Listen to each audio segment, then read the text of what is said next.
Dear students, today we are going to learn about rectification and rectifiers. We have understood that in a regulator power supply, it requires basically three elements.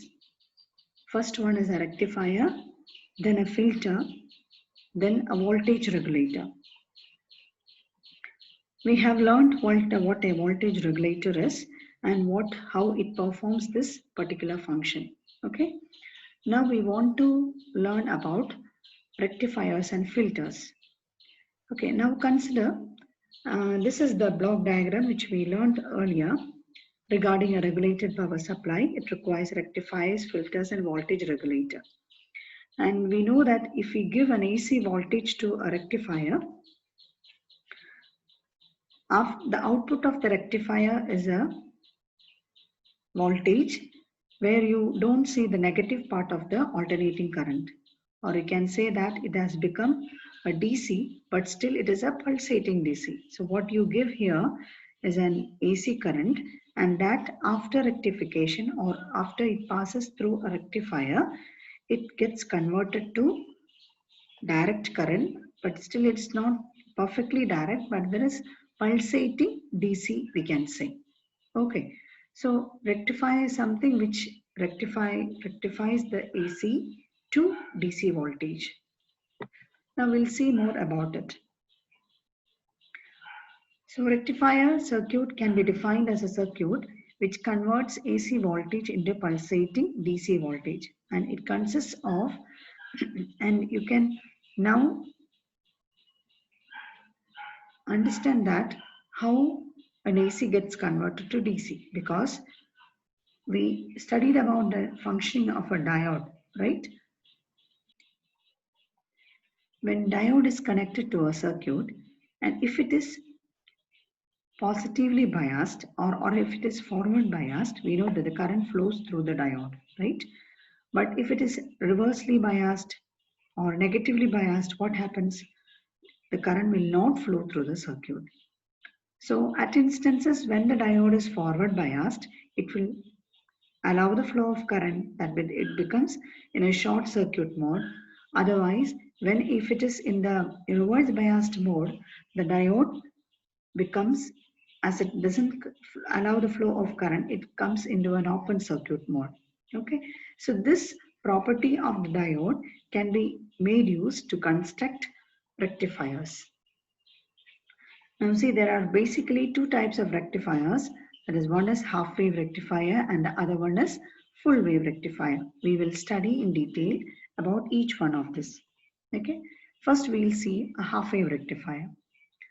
Now this is the circuit, a very preliminary or a very basic circuit used for half wave rectifiers. You have an alternating current. It is given to the diode, okay, and then through the diode the current is allowed to flow through. Then you can see that a resistance is, and in series with the diode a resistance is connected and the circuit gets completed. Okay, now you see what happens when and whatever we are giving here is an alternating current.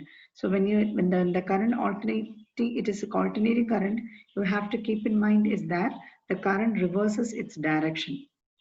Okay, some current goes on reversing its direction. So in the first half cycle, when the alternating current, this is alternating current, we always draw the alternating current like this, right? So during the first half cycle means during this part, so the current increases and then decreases, or the voltage increases and decreases. Okay, so during this half we can say that this portion becomes positive and this becomes negative. Okay, now when it comes to the negative cycle, the other half of this cycle, what happens? This junction becomes, or this node becomes negative and this node becomes positive. So sometimes this becomes positive and negative, and then after some time it reverses This becomes negative and positive. So this reversing of the current goes on, or the voltage goes on taking place at this portion. Okay. So now you think, when the diode, during the positive half cycle of the alternating current, okay, which means this part, this node becomes, this point becomes positive and this point becomes negative. And what happens during that time? So when that is during this particular half cycle. Okay. So during that time, we can say that the diode, the positive of the diode is connected to the positive and the negative is connected to the negative. You can consider like that. So what happens during that time? The diode will be forward biased. So when the diode is forward biased, means the current easily flows through the diode and it flows through the resistance, and you can get a voltage across this resistance. And what will be the style of that voltage? Okay, you just think, because this voltage is fluctuating, though this is positive half cycle, this is positive and this negative, you can think that this positive voltage goes on increasing and then it goes on decreasing. So similarly, the current flow through the diode will also be increasing and then decreasing, or the output voltage which you get across the resistance will also be increasing and then decreasing, exactly similar to the input waveform. Okay. Now you think about the negative half cycle. What happens when the cycle is negative, or during the negative part of the half cycle? Just think, during the negative half part, this junction becomes negative. Okay, during the negative part, I'll show you. During the negative half cycle, this becomes negative and this becomes positive. Okay. Now what happens during the, so now this P PN junction diode is P-type material connected to negative and N connected to positive. So that is the reverse biased condition. And we know that during the reverse biasing, no current flows through the diode, right? So since no, so diode comes in an open circuit, or the circuit is open. You can say that the circuit is open because no current flows through the circuit and the circuit is not a closed circuit. And if it is open, what happens? No current flows through the load resistance and you will not get any voltage across it. So this is so corresponding to the negative half cycle, you are not going to get any voltage across the load resistance. So that will be zero voltage. So now next comes the next positive half cycle, and again during the next positive half cycle, this junction becomes positive and this junction becomes negative. So during that time, the diode again forward bias, the diode will conduct, and again you will get an output across the load resistance, and that output will also be fluctuating like this. So you will get a voltage like this, fluctuating similar way, just like the input voltage. Okay. So I hope you understood the functioning of a half-wave rectifier. Now you just keep in mind that the diode always will get forward biased only when it overcomes the potential barrier. So practically speaking, till when the voltage increases and the voltage is till the voltage is zero point 0.7 volt, you won't get an output across the diode or output across the load resistance. But then practically speaking, or ideally it has to be the case, and practically we never bother about that 0.7 voltage. We always say that when it is positive, during the positive half cycle, you will get an output, and during the negative half cycle of the AC input voltage, you won't get an output. Okay. Now, since the circuit uses only one half of the AC input voltage, we can call this circuit as a half-wave rectifier, because only the half cycle of the AC input voltage will be produced at the output and the other half is completely eliminated. Okay, so we can say that the circuit also, since circuit uses only one half of the AC input voltage, it is known as the half wave rectifier. Only half part of the wave is rectified. We can say that in that way. Okay, I hope you understood a functioning of a half wave rectifier. Now we will come more practically. When you construct a practical half-wave rectifier, or when you do a half-wave rectifier at the lab, we never put the diode directly to an AC voltage. We always use transformers for this purpose. Okay, and you hope you know a transformer what it is.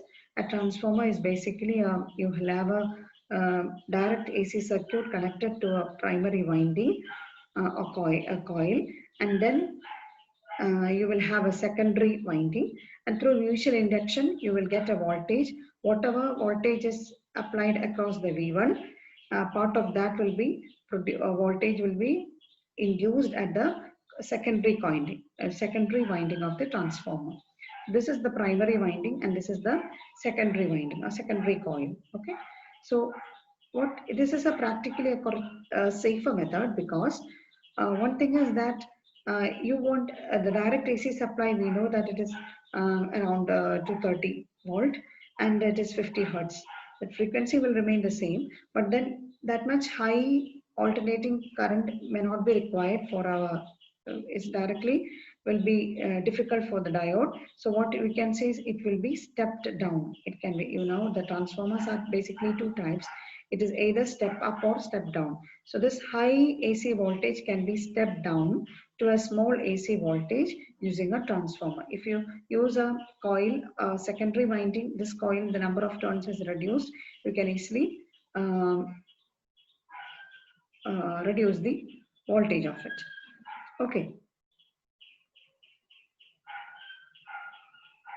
Now you see, you have a what we said is you have a winding. So you have a transformer here.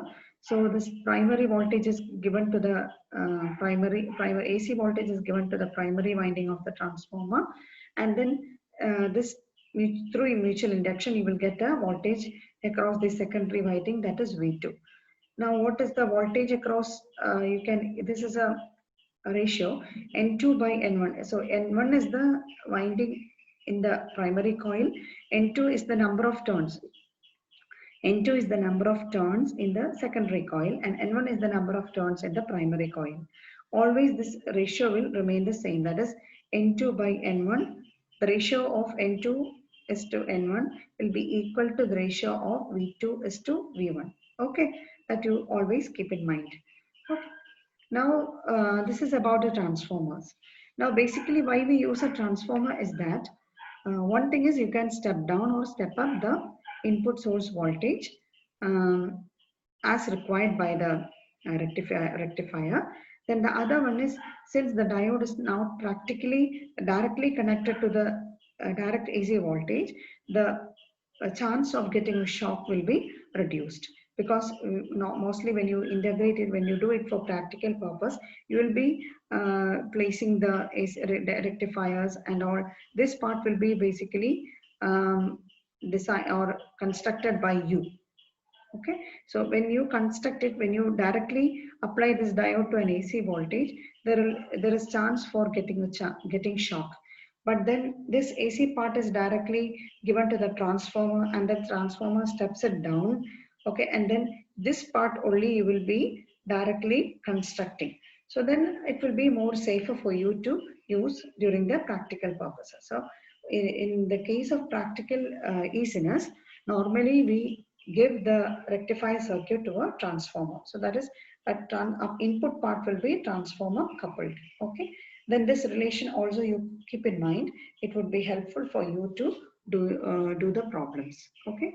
So this is the so in this lecture we basically was talking about what a rectifier is and what are the basically two types of rectifiers and how a half-wave rectifier works, and half-wave rectification, how it is practically carried out.